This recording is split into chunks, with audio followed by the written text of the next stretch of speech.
Hi, welcome to the Bari Nation podcast, where we support the bariatric community with humor, humility, and honesty. I am Jason, and you just got me today. April's having power issues, and Natalie's doing family stuff. So today I'm just going to be welcomed with Rob at My Weight is History and Nikki at Modern Mom VSG, two of the most amazing people in our community that continue to inspire and help spread the word for hope and hope for a better tomorrow in our community. So we appreciate you both for being here. Thanks for having us, Chase. Thanks for having us. All right, so today we're doing BariParenting. So parenting comes with its own unique challenges and roadblocks, but when you add your own bariatric journey into the mix, things can get pretty interesting. So today we're going to be we want to know, how or if your parenting has changed because of the bariatric life and how you prepared your children for surgery.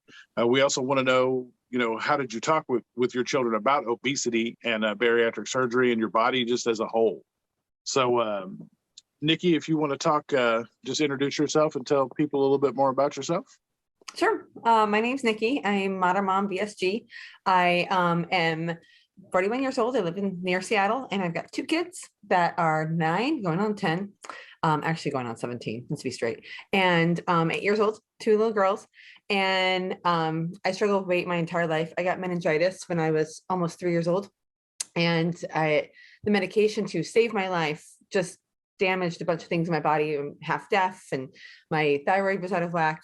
Just everything was changed since I was 3 years old. So I just struggled with obesity my entire life. And then when I was 38 years old, my mom actually took me into a surgeon consultation, and she said, I just want you to save your life. So that's how I looked into bariatric surgery. I struggled with it my entire life, and I'm very, very conscious of health and wellness with my family because I don't want my kids to go through what I went through. I see a lot of similarities in them as with me in terms of their personalities and their tics and their, how they deal with anxiety and things like that. And I just am very, very conscious of promoting health and wellness for my family. Yeah, it's completely understandable. I know we hear a lot of times throughout the community and things of how people have really changed the way they approach parenting, after surgery as kind of they did before. If we're lucky enough to have kids before we had surgery, a lot of things shift for us as far as focus goes on that. So it does. Rob, what about you, sir? Hey everyone, I'm Rob, aka My Weight is History, aka Dad Rob. So I guess that's how I got put on the panel. But essentially, very similar to Nikki. A lot of this was because I have a family that I care about and love about greatly. When I got to my highest weight, my oldest daughter, Allie, was about 5. My youngest daughter, Allie was 8, Stella was 5. And essentially, I just realized I was going to die at the rate I was going. I was told by my pulmonologist I was essentially asphyxiating myself. And I realized that even though I struggled throughout my point with my life, that I wanted to have a better life for my kids, and I wanted to be around for my kids and my wife. So that's kind of what was my impotence for surgery, and why I'm so passionate about making a fulfilling family life for myself moving forward. Well, and that's awesome, because you put a lot of it, both of you guys put a lot of your family lives out there for everyone to see, because it's, there are people that want to keep those things more private, but it's good to see the other side of it too, because that lets everybody know kind of how the inner workings of things go for people that, if you're somebody who's struggling or thinking that surgery may not be for you because of the family, because you have, so many changes and you don't want to kind of rock the boat. But it's good for people to see that you can do it and make positive changes and really take it all the way and have the success like you two are doing. So it's really good. I think it's amazing to see you guys do it the way you do. I think it's important that we show that dynamic of everything, because as much as bariatric surgery is your journey, your family really is along for the ride, and so much of that dynamic changes. It's not something that happens overnight. I always joke, we did a really good job. My wife is the great communicator out of the two of us. Surprise, surprise. But she really made sure that my children knew when I was going for surgery that this is a simple thing. Daddy will be right back. And in true fashion, when I came through the door after my surgery, my youngest Stella looked at me and she said, "Dad's still fat." And that was, that's always the greatest thing to hear right after you get home from bariatric surgery. She kind of looked at me. And if you have young ones, yeah, nothing more rewarding than that. But, I think when you have young children, there is a thought that when you have the surgery, that you're going to come home from it and all of a sudden you're going to be a $185, which I still haven't hit. But it's one of those that you have to constantly communicate with your kids. You have to constantly communicate with your wife or whoever's, in your unit, that this is an ever evolving process. It's not an overnight thing that you can hit. It definitely is not an overnight thing. And it's your journey, but your journey involves your family. Your family is your why, and they are part of your journey. And you have to include them in your journey. I actually didn't tell my kids about it. We didn't tell them that I was having surgery. I was, when I first had it, I was still in the space of like, it's not going to work. I was in that doubtful space. And there was a part of me that was kind of ashamed too, that I was having weight loss surgery. I'm 3+ years post-op. And back then we didn't have BariNation. We didn't have a huge support system on Instagram. There wasn't this community that is now here of this huge support. And I felt very alone. And I didn't want to kind of set myself up for failure, or set my kids up for failure, if that makes sense. So I didn't tell them. And I actually regret doing that, because as I started to lose the weight and as I started to make these changes, questions would come up from my ever inquisitive, then 8-year-old. She's very savvy and she's very smart. She asks questions that I'm not always prepared to answer. And so when she would ask certain questions, I was like, oh, now I've got to be truthful. And I should have been truthful in the beginning, because it really is your journey. Your family is going through it with you. And if you don't include them, it's going to hold you back and it's going to hinder you. You have to include your family. You have to include your spouse. You have to include your kids, because they want you to be successful and they're part of your success. And I don't think I realized that till a couple of months after my surgery. But you know what, Niki, I think it's what you really touched upon that was nice, is the fact that it is really tough. There is a level of shame and guilt of everything we've gone through before. And we don't talk about that as much when we're posting to social media. But, a lot of us will all have that same why of we're doing it for our kids and for our family. But there's also that great fear of, what if this fails when I'm doing this for people other than me? And it's one of those things that I constantly struggle with, is what happens if the weight comes back? What happens if, I fall off? And it's something that fuels my fears. Not only that, is what if I'm not a success in front of my wife and kids? So I totally get why for a lot of us, we choose not to bring it up until we see the results, or we have to find that critical spot where we feel comfortable to come out and tell people that we've either had the surgery or going to have the surgery, or, that we're 9 months out and we've had the surgery. Well, and that's true too, because if you think about it in the realm of all the diets we've had before, all the things we've tried, all the things we've done, there has been a point of failure at some point. So the shame kicks in, the things like, and so that mindset is not something that's easily shaken. Like, you're not just going to, wave that off and go, oh, well, this is different. This is, this isn't like Weight Watchers. This isn't like any of the other stuff I've done. This is totally different. So this is going to be fine.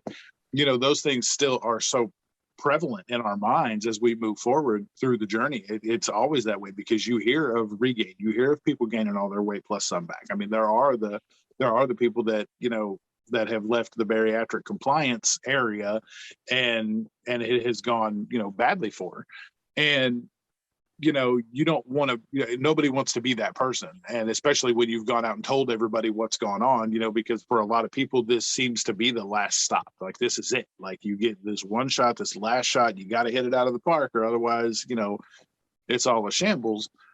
But in reality, this is just another tool that we've had that will, that we can continue to build upon to try to, do the best we can to have the most successful journey.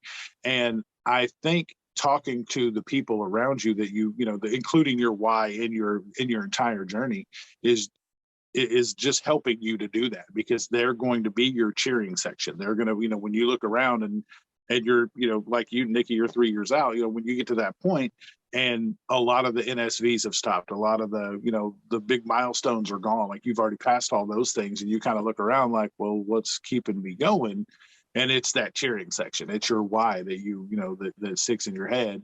And that's what you want to look around for. And they're going to keep you motivated to go, because, as we've talked before, motivation is fleeting. Nobody, it's not going to come to you on the couch if you're sitting at home hanging out, and all of a sudden you're not just going to be like, well, I really feel like I want to go work out now. Like it's doing those things in repetition is what creates the motivation to continue going. So that's, those are good points. Now, Jason, like, what was it like for you? Because your children are slightly older than ours. What was it like for you when you decided to open up that conversation? What did it look like? Well, they had heard my wife talking about it, because she was the one that kind of did the research first on it. And they were in my same kind of thought process of, you're not traveling to Mexico to get cut on. Because we didn't know back then. They're just like, not like Niki said, there was no BariNation. There was no, there wasn't the information out there. So she was just like, medical tourism school. I had a couple friends do it and they're doing great. And I'm like, yeah, but that's your friends. This is you. I'm concerned here. Like, I have a genuine connection here that I'm not trying to let go overseas. But, to me, talking to them about it, they kind of knew with what, the research that she had done. So when we started talking about it, they were truly concerned for me, because I was, way heavier and I was really having all the health complications. So there was a lot of that in there. Were they teenagers at that point, or they were already like grown adults when they? No, my son was the youngest. My daughters were 24, and I had my grandbaby, or one of my grandbabies at the time. Oh no, I guess my second grandbaby was just a baby at the time. She was only a couple of months old. But yeah, they had all. When I had started talking to them about it, they were on board, because they knew, they had seen firsthand all the health complications I was having. My mobility was next to nothing. My son was 17 at the time. And, he was the one that we were actually on the college tour for, when I realized that I just couldn't keep going like that, because I wasn't going to make it. And my doctor at that point, when I had come back from that tour and kind of explained to her what was going on, she was like, yeah, based on your labs, based on what's going on, like, you are actively dying at this point. You are yourself at 44 years old. You are probably not going to see, 50 plus, like, those aren't going to be in the cards for you. And so I knew that, both of my daughters not being married, my son just, barely getting ready to go to college. Like, I knew I was going to miss out on a ton of things had I continued to go that route. So in talking to them and kind of, my wife was, of course, already on board, because her insurance wouldn't give her the surgery. So she had to wait a year anyway. So I went ahead, my insurance did. So I snuck mine in there after I figured out what was, what the real was about it. And when I had it, everybody just, I'm one of the most fortunate people in the fact that not only did I never have complications through, post-op, anything's been great. I have had the most supportive system around me, even before we started BariNation, which is one of the reasons we did, is because I was fortunate enough to have not one person in my entire family, friend group, anybody that was trying to talk me out of doing what I did. Like, there was like 9 people at my job that had it and been successful with it. So I was able to talk to them about it. That's how I knew our insurance was so easy, like easily accessible, that the process was legitimately like 3 months long, and I was in for surgery. Like, they're just great about it. So that for me was amazing in the fact that I had so much support that I knew, once I started hearing people say that they didn't have support, I knew that I had to create what I had for other people. And that's amazing to see how much that's grown and developed. And I think it's similar when you hear either your story or Niki's story. At all points when you're a parent, whether your children are young or older, there's still like a little bit of an anxiety when you have to have that conversation and confront the people you love and trust the most, and tell them, not only do you need help, but this is what I'm looking to do. And having support of people there, or having someone in your life that's cheering you on, is so important. So, and the conversations are so different with like little kids who don't really understand, versus like adults or teenagers that are fully understanding of what's going on and are aware of the health issues, versus like the little kids. I mean, my daughter, we have the Amazon Fire Stick, and it has the photos, sometimes. And I think it was 3 or 4 months ago, and it was photos we're doing. And she looks at me and she goes, "Mommy, are you ever going to look like that again?" And I'm like, "What do you mean?" She's like, "Well, back when you were like, I don't remember, but back when you were fat, right? Are you gonna look like that again?" She still doesn't really understand. It's my youngest one.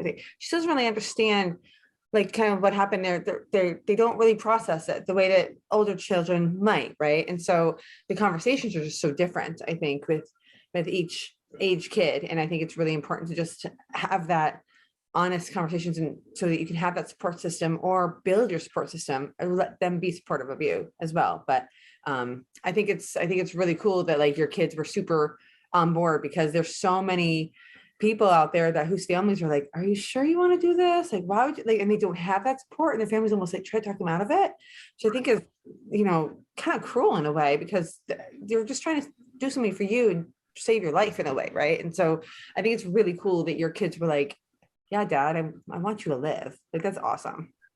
Well, and it really was helpful, because you do hear, like, yeah, it's the same thing that we always talk about. Like, you wouldn't shame somebody that needed a triple bypass. You wouldn't, shame somebody that needed their hip replaced, like to be mobile and move around. Like, oh, just walk it off, Grandpa, you'll be fine. Like, it's not the way. I mean, it's not the way of the world. So I mean, it really was like, my father was the only one who didn't quite understand. Like, for him, he's 72, so all he remembers is like the lap band and people dying, and more, the morbidity rate was like very low at that point. And so he was just like, so you're going to go get, the band put around your stomach? Like, isn't that going to, like, that could kill you, right? And I'm like, whoa. I'm like, we're so far advanced here now. I was like, here's what's going to happen. I gave him the whole rundown. I sent him a video, everything. And I was like, look, man, I was like, they're doing these like, like you get your appendix out nowadays. So I mean, it's cool. Like, you just go in, like, it's almost outpatient at this point. They've got it down to a science. Like, it take like 30 minutes. Like, and I kind of calmed him down about that. It took a couple of times of him asking, kind of wanting to go over all the info again before he was really comfortable with it. But it's seeing the results that really, everybody's so super happy about, because when you could tell them that. And my dad has a ton of health complications, not specifically related to weight, because he never really was that big. I mean, he's like 6'1", and he's the highest he's ever weighed is like 280. And so and even now, I don't even think he weighs 220. I don't think now, but he, to him, to know that all my labs were coming back normal, and I was off of some of the meds and all that stuff, it to him, that was music to his ears. That was all he needed to know, was the fact that, I was cool, like lab wise, like metabolically, I was good. And that's what he was really concerned about. And once he saw that and saw the fact that I could move around so good, and all those things really helped him to kind of bring it all to, have some closure in the deal. Yeah, but have you really lived or had bariatric surgery until you tell someone you've had bariatric surgery, and they tell you how their aunt's cousin's mother's sister's best friend's neighbor not only got the lap band back in 1987, but now they're like 800 pounds and they vomit every 2 minutes? Like, that's how you know you've arrived in the bariatric community, is once you like start to trace that lineage of the rando that happened to have it that they saw. So I think it helps when you kind of communicate to your family and to everyone about how that works and how that's not how it was, and what you're doing to build your life around it. So, yes. My mom was the one that took me to the surgery consultation. She actually lied to me, told me we were going to Home Goods, and then we pulled into the hospital, and she was like, we're actually for consultation. And to be frank, I was pretty pissed. I was like, Mom. And she was like, Nick, just please, like, check this out. Like, please. I'm like, this is like a last resort. This is for like 600 pound plus. This is for like the TLC show. Like, what is, no, Mom, like, I'm not doing this. And she's like, just please, for me, like, I don't want to bury you. And I was like, oh, geez, Ma, you're so dramatic. But she saw me going down a path, and she knew that my blood work was not coming good. I was approaching 40, and she was like, it's going to go downhill from there. She saw me struggle with the kids, my weight, we sidelined Mom and all that. And so now she's now 9 years sober from alcohol. She every year for Christmas gives me her chip. And every year on her birthday, I give her my blood work, like panel, basically. That's awesome. Especially the diabetes part, because that comes through in our family. And so every year, like, I give her, like, since surgery, I give her my it's like a little thing I print out for her, and my level is normal, and she always cries every single time, just like she gives me the chip. So we kind of help each other in that way. But I think we all just are rooting for our parents, and they're rooting for us, and it's kind of awesome when your parents finally get it, or your family members get it, and they're like, oh, this is actually really cool that you're doing this. And I think something that's really powerful that I can take away from that story personally, Nikki, is if I just tell my wife we're going to Home Goods, I can abduct her and take her anywhere. And I've never really thought of how easy that is just to say we're going to go to Home Goods. And as long as I'm driving, we can go anywhere with that. No, I was pissed. So I was pissed. I was like, Ma, you lied to me. And she was like, how else was I going to get you here? I'm like, you weren't, like, hands down. Right. But I was really looking forward to Home Goods though. I was. yeah. I mean, she could have at least taken you after. I mean, that could have been like your treat for going and sitting through the consultation.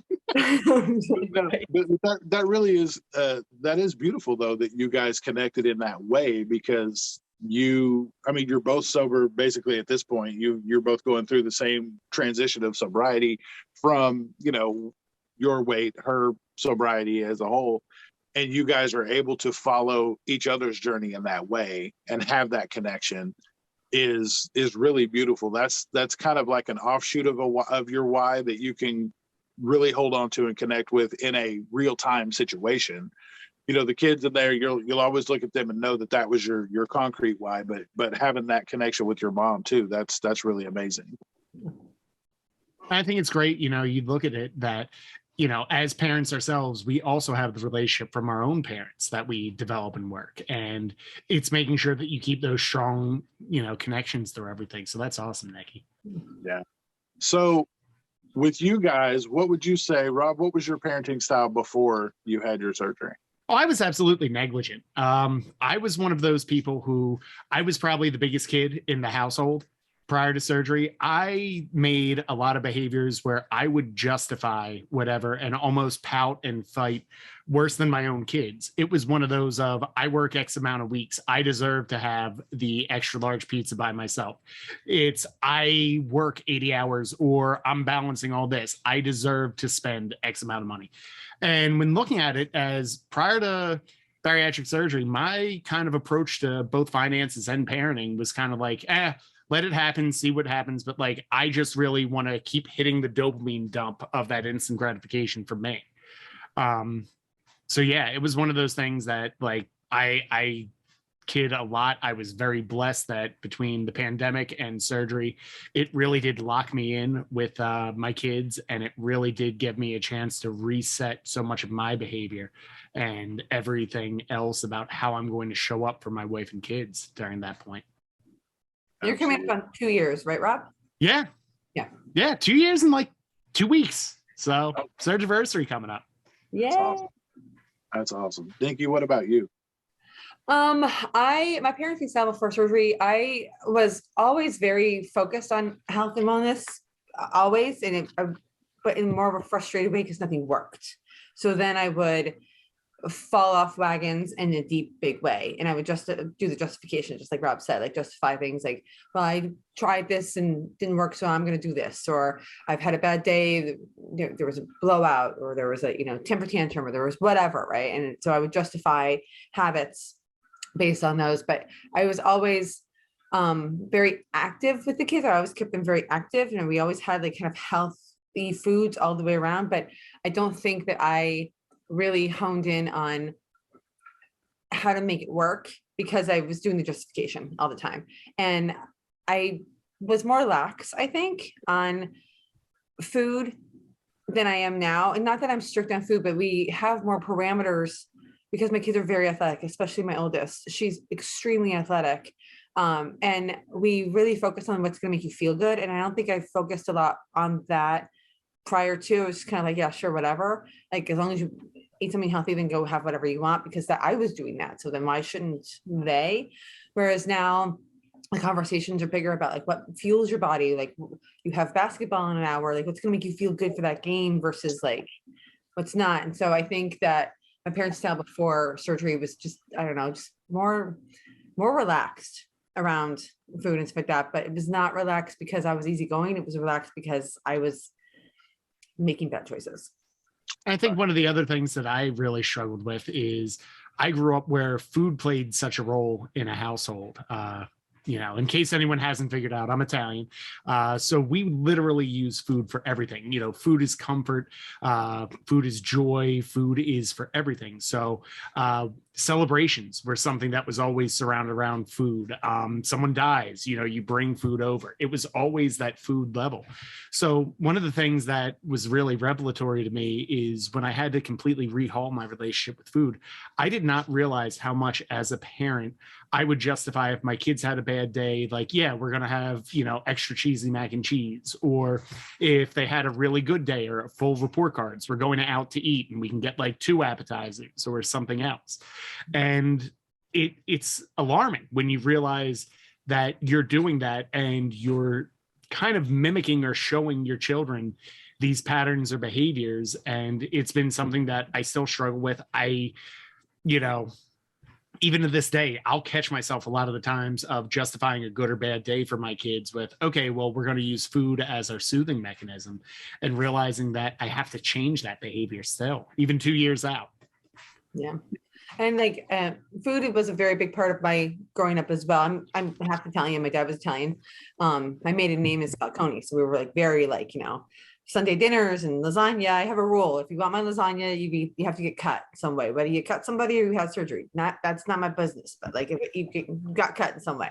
But food was celebrations and big pasta dinners. And my husband's British, and he's like, Sunday dinners are roast and potatoes. I'm like, no.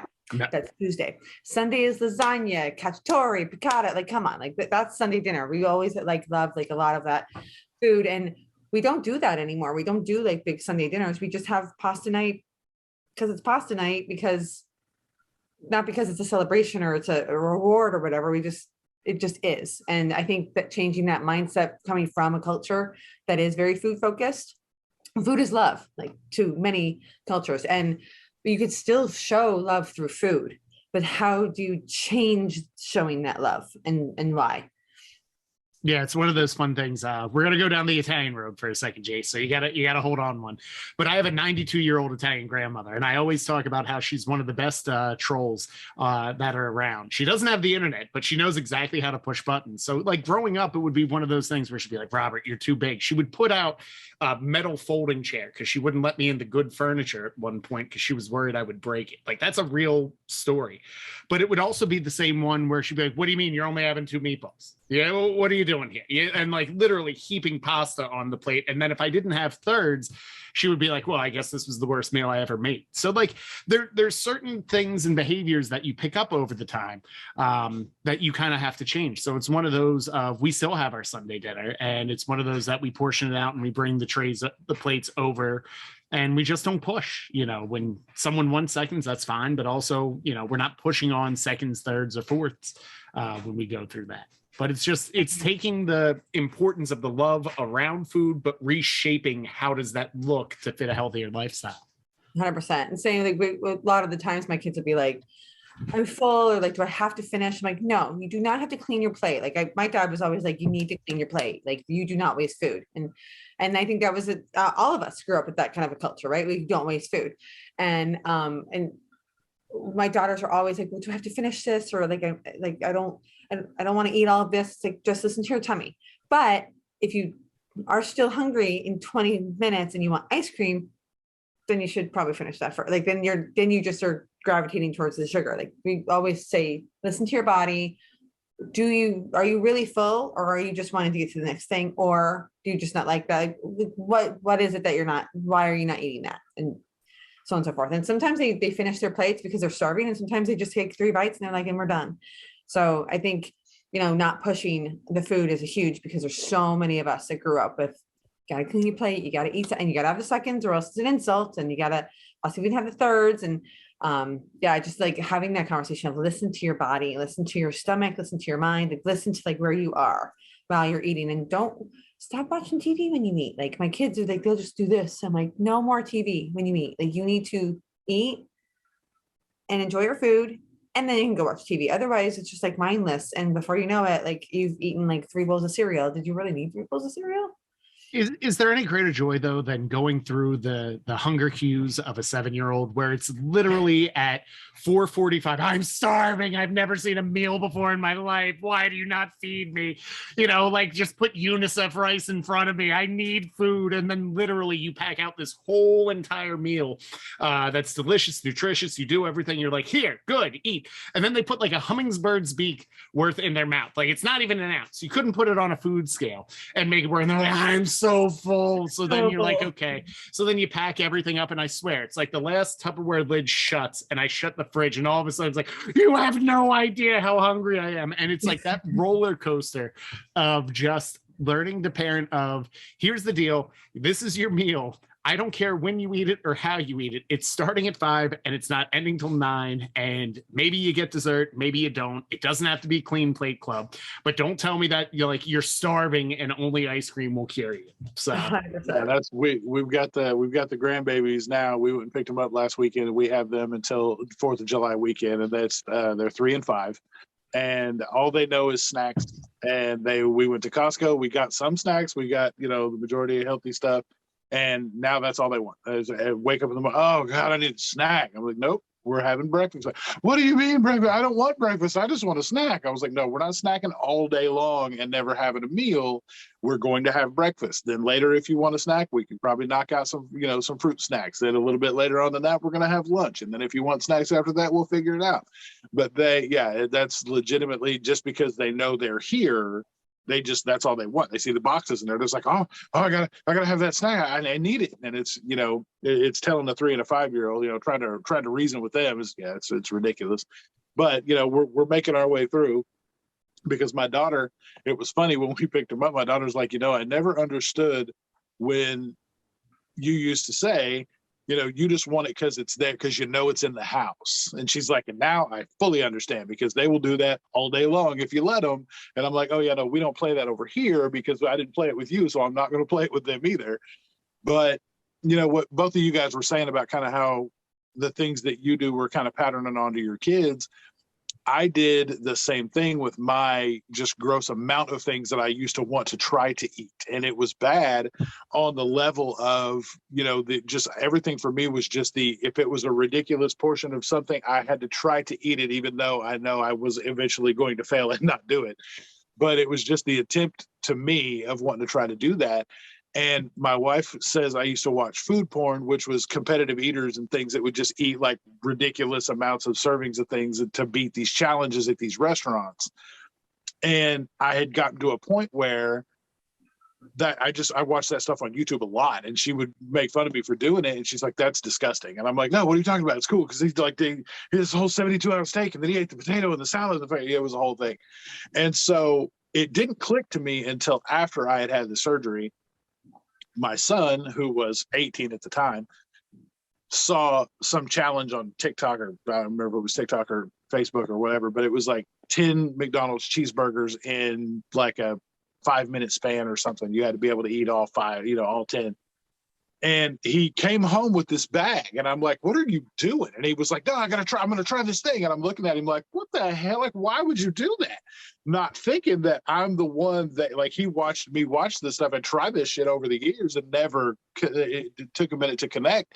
But what's worse than that is while I was watching him do it, I'm pissed, critiquing the fact that I can't do it myself, because I would have crushed it where he failed out after like the third or like 3.5 cheeseburgers. And I'm like, you're doing it all wrong. Come here, let me show you how to do it. Yeah, I'm like, 2 at a time, smash them down and like kill them. Like, you're not even doing it right. And I'm mad because I'm post-op and I can't do it myself. And that's when it really clicked to me. I'm like, dude, you got a problem. Like, this is not okay. Like, it's not okay that you even like this kid even knows that this is the thing and to even try it, but that it came from me. And I've got these feelings, these emotions tied to it. Like, I should be able to do that because I would kill that challenge. Like, oh, that's nothing for me.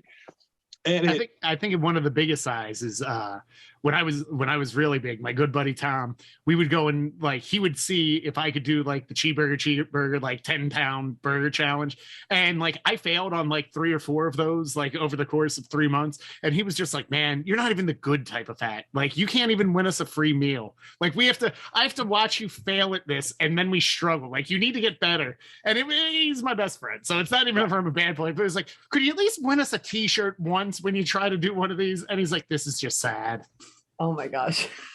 No, I used to say that all the time. I'm like, I'm not even the good type of fat where I can eat all the things. Like, I'm not even that, like, it's just not that way. But yeah, no, that to me was a real tipping point for how I needed to adjust how things, like how I approached all that stuff after, that was the big change for me. What have you seen change for you, Rob, since you've had surgery? Oh, everything. It's one of those that since surgery and everything else, I've been really, really conscious about what goes on my plate, what goes on my family's plate. I know I always freak Jason out, Nikki, when I do this, but like I keep a Google Calendar of every meal we're going to have for like 3 months out. So it's one of those 3 months? You can barely meal plan for a week. Yeah. I'll send you the link. It's disturbing. It's literally like the Ark of the Covenant. Like April fell out of her chair when we did the first time. But yeah, so make sure you're sitting down when he sends it to you, because it's a lot.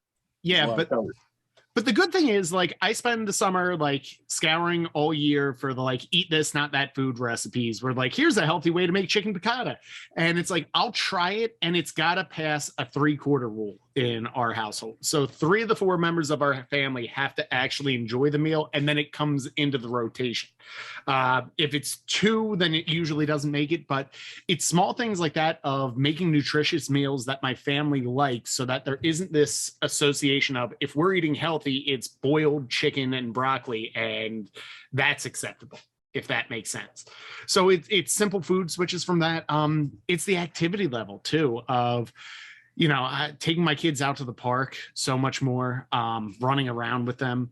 One of the saddest points I think I had throughout this entire journey is I didn't teach my oldest daughter how to ride a bike until last year. And then like, she's 9, and she didn't ride a 2-wheeler until she was 9, not because she didn't want to, but because I physically could not run alongside with her. And she was really frustrated when I taught our youngest Stella, a year later, how to ride a 2-wheeler. And I legitimately had to sit her down. And that was probably the toughest day I've had post-bariatric surgery, was having to explain to her that I physically could not be a good parent to you before, and that I'm being a better parent to your younger sister. And like that keeps me moving. That like every day that keeps me driving, because I realize I lost so many prime years with my children. So yeah, total buzzkill. Nikki, how about you? What's changed? Same, everything. Same. I focus a lot. I'm able to do a lot more with my youngest and give her more of me than I did my oldest. Same, because I just didn't have the energy, capacity, care, ability. Prior to my weight loss surgery, I had 3 knee surgeries on my right knee. And so I was, I couldn't run alongside. I still can't run alongside them, but I now am able to, like, I shouldn't run because of my knee, but now I'm able to, and I'm not set back for days on the couch with the ice pack and things like that. Like before, where I would try to do something with them physically, my oldest would just be like, no, mommy, it's okay. I don't want you to get hurt. Whereas now she doesn't say that to me anymore, but it took her a little while to like not say that to me. My youngest has just never said that to me. She doesn't remember me trying to be active with her and getting hurt. And same, I didn't teach my kids how to ride a bike either. I left that up to my husband. He was just physically more able to, and he's not a thin guy. He's a bigger guy, but he's not, you met him, Jason. He's active and he's fit. He's overweight, but he's not obese. Right. And so he was just always able to do more with them, or I thought he was able to do more with them because I held myself back too. And so I didn't teach them that kind of stuff either. And it kind of sucks. So I feel like now I'm so aware and conscious of trying to teach them things now and spend more time teaching them positive things now, because I didn't prior to, And one of the things during the pandemic we did, when they were home, is they would just like back to the snacks, like snacks all day, snack. I want a snack. I'm like, I am not a short order cook. stop asking me for a snack. And then I was like, you know what? I need them to learn how to listen to their bodies. Like, how do you teach that? It's so hard to teach. So I went to the dollar store and I got a basket for each kid. And in the morning, I would put a basket full of snacks. The snacks that were like kind of approved, everything from pantry to fruit to piece of cheese, like the rounds that we have them make. Like, you can get 5 pantry snacks, absolutely. But did you make your rounds first? Did you have a fruit? Did you have something from the fridge, protein? Make your rounds. And if you're still full, do the round, or still hungry, do the round again, and then go back to pantry. You can have 5 fruit chews, but you have to do this first. But anyway, so with that basket, they would, at first they eat the snacks like right away, 9 a.m., eat them all. That's the snacks for the day. So they had to like kind of learn how to space themselves out a little bit, and then also learn, like, I don't want this snack right now. It doesn't make me feel good and things like that. So that really, I think the awareness to teach has changed post-surgery, where I don't think I would have done that pre-surgery. I may have approached that snack pandemic situation differently pre-surgery, but Yeah, I think if you want to see impulse control at its worst, you should have seen me take my kids to like the grocery store at 365 pounds. Like, it literally was like, all the Oreos, dump them in. No, take your arm through the shelf and shovel them in and see how much we could get. Like, literally the grocery store looked like it should get type 1. My cart should have type 1 diabetes by the way you went out. Like, it was literally all the cookies, every piece of candy, the impulse buys on the ridge. It was like a question of, hey, who here can actually beat their high score first? Like, my kids are like, well, can I have something in the checkout lane? And I'm like, you know what? I could have one too. And, it's like, hey, we're not going to tell mom if we all have 2 things out of the checkout lane this time. And it was an abject failure. Like, it's not setting up for success. Now, when we go to the grocery store, they each get to pick 3 healthy items that they like, because I think it's important that you stress this idea that your children should know not only what's healthy, but get healthy things that they like. Mm-hmm. So they get 3 healthy things and then their splurge item. And that kind of helps them pack what they're going to have for snacks, what they're going to have for lunch now that they're back in school. But that's been like a really big fix to actually watch their logic of how they pick and what they choose and how they discuss. And it gives them a sense of control too, right? That's all the kids want, is like a sense of control. We grew up with diet culture, and where we were given the food, we were told what to eat. We didn't have the choices, right? And then when we did have the choices, it was bad stuff, right? So I think teaching them you can totally have that ice cream, absolutely, everything in moderation, right? But like, but what do you like that's healthy? I think changing that conversation to the health and wellness is key for the change in BariParenting lifestyle. Like, that's the biggest change in our family, is going from, not talking about food in a healthy way to now we talk about it all the time. And food is the forefront of many conversations in this house, but in a different way than how we grew up. Well, and your trial by fire, by letting them have the snacks and blow through the whole bag at 9 o'clock in the morning, your whole basket's empty. Then you got to sit the rest of the day with no snacks. Like, that actually is a way to let them know that you're teaching them moderation and portion control and how to kind of gauge it out and pace themselves in that way. And you're not doing it in a harmful way, because you also making them make the rounds and do the thing. That is actually a really good way to teach them, not only that moderation that you're talking about, but the healthy versus non-healthy, and having those conversations is extremely important. They're coming back out for summer, trust me. Mm-hmm. Oh yeah. How long after your surgery did these changes start happening? Was it immediate, or did it take a little while? For our family, it took a while, just because I wasn't honest with my kids at first. Like, my changes were immediate. You have to, right? You're post-op, you are on liquids and you're on, purees and stuff like that. But then I think including my children into that took a little bit more time, because again, I was like, this isn't going to work. I don't think it was until I had lost 50 pounds. I was like, this is working. I'm changing my life. I need to include them a little bit. So it took me a little bit more time. Rob, what about you? I think it's trial and error and evolution. Niki, I know our oldest are both at that 10-year-old stage. So no matter what, I get a solid C- score, no matter what I do. according to her. But I think it's trial and error. And I think the most important thing that if you're a parent and you're still listening to me at this point, but it's just don't quit. It's keep trying to figure out what works for you and what works for your family. Something that might really be revolutionary that I'm doing in my house might not work in Jason's and might not work in Nikki's. And just the same as, something that Nikki does, you got to just keep trying and have an open communication line with your wife and kids. And it's probably one of the toughest things is like now they're to the point where like, Dad, we do not need to hear about macros anymore. I'm not doing macros. I'm like, no, you need to understand like protein is key. And they're like, I just want to have a chicken nugget. So it's like finding that balance is so important as a parent because, I think when you're a parent, your sole goal is you think like, well, what's going to come up in therapy when they turn, high school age. So I'm constantly thinking of how am I traumatizing my kids and what can I do to be better? So it's like, just try to find balance and moderation and find something that's a healthy and positive relationship with food and the relationship with your kids. Yeah, absolutely. So what would you both say are some BariParenting wins that you've had post-op? I'll go. I think the fact that my oldest daughter will tell the kids in her class that we buy off-brand and we buy healthy is always a good thing. So I've taught my kid how to buy food in a grocery store on a budget, but also healthily. I think is a big win.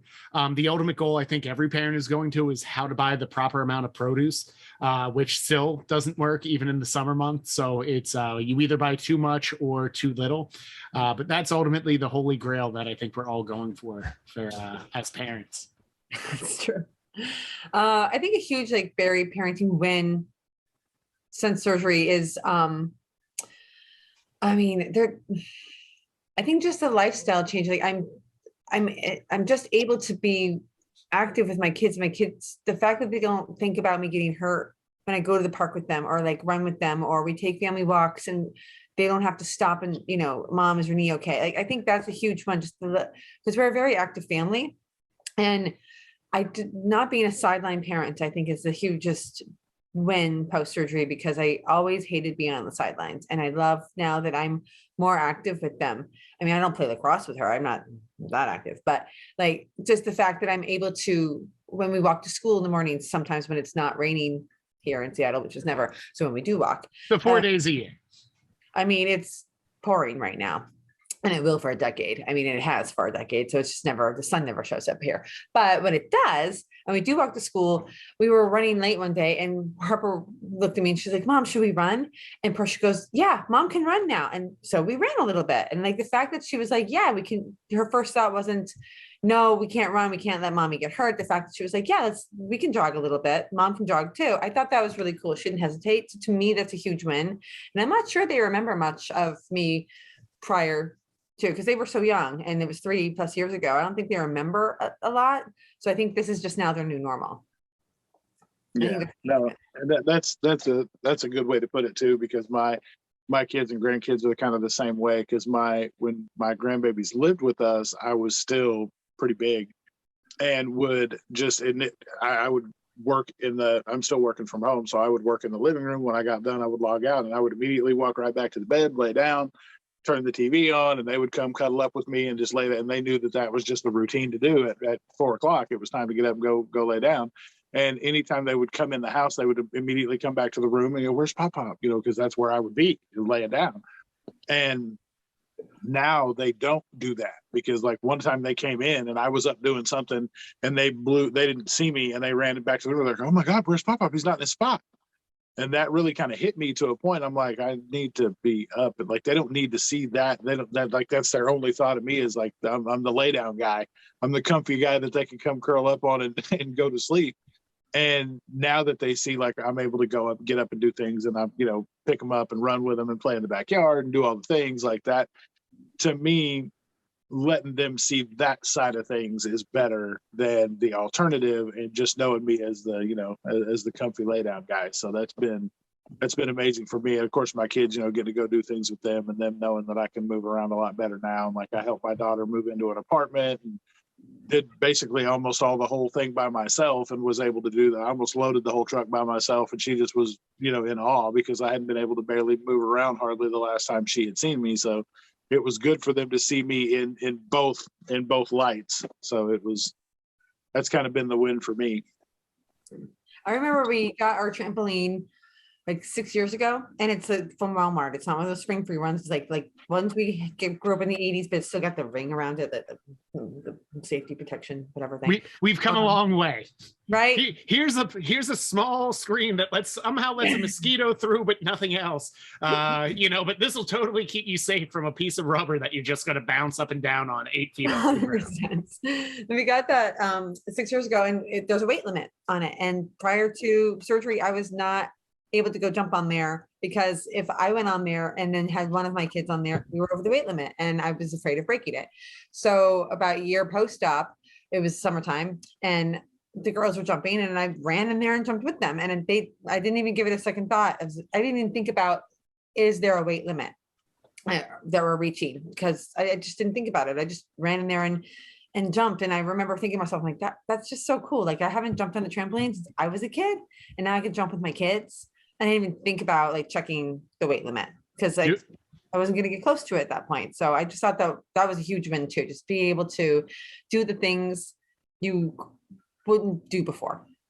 That's so awesome. And I still get like I call them like the fat flashbacks, where it's like when I see a weight capacity on thing, I just like start to walk away and be like, all right, kids, we're not doing this. And then my wife has to be like, you don't weigh 365 pounds anymore. So it's awesome that to be able to share something that you did as a child with your children is so empowering. And the fact that you didn't even think twice about getting on, that's awesome. Yeah. It was a really cool moment. And I think that's like these little wins that we have post-op that we don't really think about until like after the fact. We're like, oh, that was pretty dang cool. Like mine came yesterday. Mine came yesterday. We were with my grandbabies and over at some of my wife's like really good friends have an in-ground pool.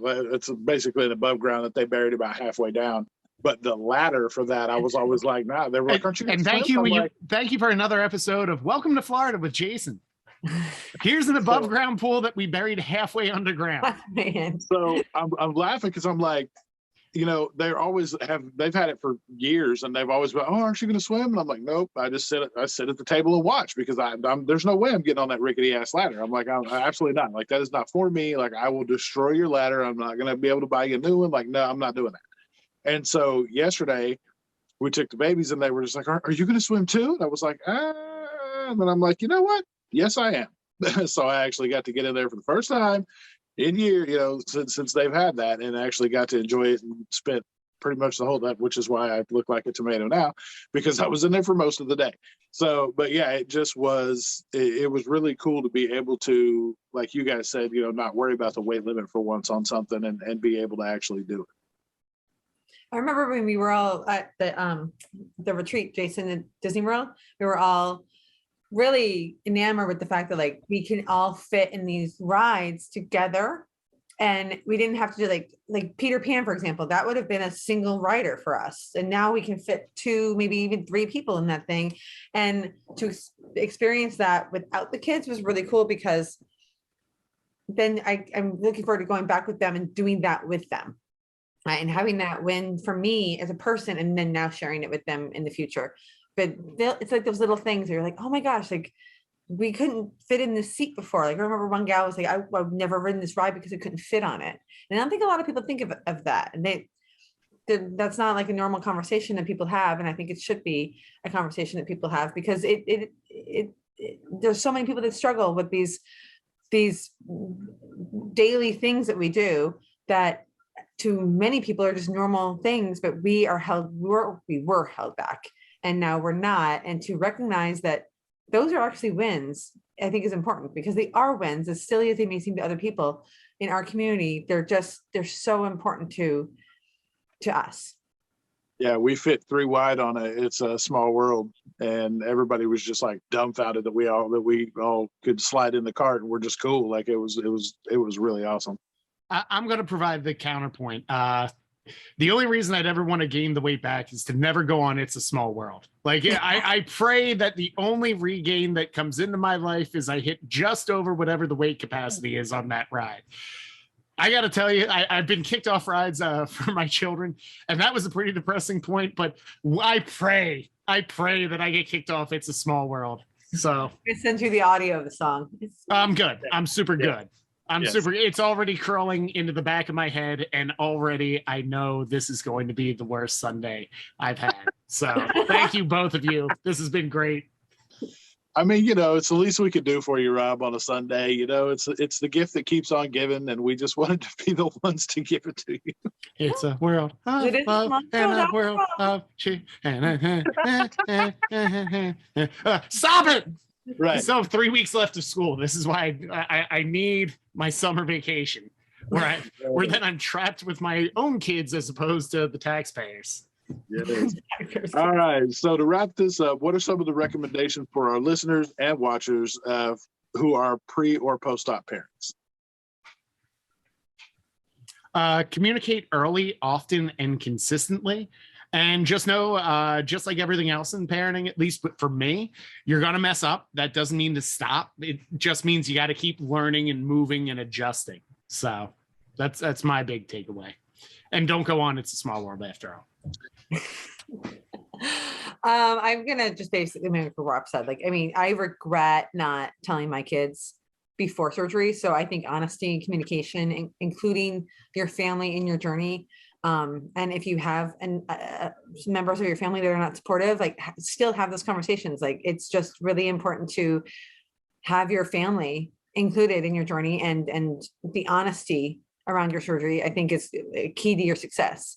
And you're going to fail, and you're going to get back up, and you're going to try again, but let your kids see you fall and let them see you get back up, because we're trying to teach them to fall and get back up on that horse. So they need to see us as well, go through our struggles a little bit, and see us win as well, Absolutely. No, that's a very strong point, because that's it's kind of how that whole thing works. It's not about if you're going to fail at something. It's when that failure happens and how you bounce back from that failure that's really going to resonate with the kids and kind of teach them going forward how to pick themselves up and move forward in whatever they reach in their journeys along the way. So if people want to follow you guys, how do they find you on the interwebs? I'm Modern Mom BSG on Instagram, and then I have a TikTok, but I really don't do anything with it yet. So that's TBD. That's coming. Nice. Rob, what about you? I'm at My Weight is History, and TikTok scares the ever living daylights out of me. So I'm not going. I did it for 30 seconds, and the kids at the high school I teach at, they showed me it, and no, I'm good. I'm right where I need to be. And this is where you got me. So it's just Reels on steroids, Rob. That's all it is. And you're good. I thought I knew Reels, and then I see these things, and I'm like, oh dear Lord. I know, it's so bad. My 9-year-old, she turns 10 in a few weeks, and she's like, Mom, I want to get a phone. I'm like, no. Hey, who you calling? You 10? Who you calling? She's like, no, I just want to watch TikTok. I'm like, hard pass. No, you are not getting a phone so you can watch TikTok. Absolutely not. So we'll do TikTok videos with her. We'll just do those fun dances or whatever, but then we don't post them. And she's like, oh, are they posted? I'm like, absolutely not. But did you have fun? See, I threaten my oldest with TikTok. I'm like, I swear I will join, and not only will I tag you in these reels, but I will also tag your friends, and I will destroy any joy you have on the TikTok. So also call social media by what it's not named, and it pretty much ensures that your kids think you're too old to enjoy anything. So that's very true, because you called it the TikTok, and that's great. Exactly. All right, well, guys, thank you so much for joining us. We appreciate that. You guys, your time is appreciated. Your knowledge, everything you guys bring to the community is just amazing, and we can't thank you guys enough. We also thank the community, because without you guys, we wouldn't be where we are. Your support helps us, and anything that we can do to help you guys, we're always on board for. If you're also looking for an extra layer of support along your bariatric journey from experts, clinicians, and patients just like you You can join the Bari Nation membership community. Our support groups are led by bariatric therapists, registered dietitians, wellness coaches, and other clinicians that are weekly opportunities to connect with patients just like you in peer-to-peer meetups and live events. You can check it out. You have 14 days to try the community for free before the membership kicks in. So you can see if the support is right for you. You can also follow Bari Nation on Instagram at bari.nation for continued support aligned with your bariatric journey. You can follow April at actively_April. You can follow myself at _Smithsonian_. And you can follow Natalie at breakingbarrier_ers if you know her handle. But it's amazing, just the content, the things that we're able to create for the community, just it's just ongoing, and it's because of support from you guys. You can also continue to like, share, and subscribe to our YouTube channel on your favorite podcast player. You can leave us reviews, and on the Anchor app, if you listen to the podcast there, you can actually leave us voice messages that we can add to future episodes of the podcast. So we appreciate you guys for that. And then other than that, just remember, at the end of the day, you've got this, we've got you, and we'll see you next time. Thank you, guys. And it's a small world after all. It is indeed.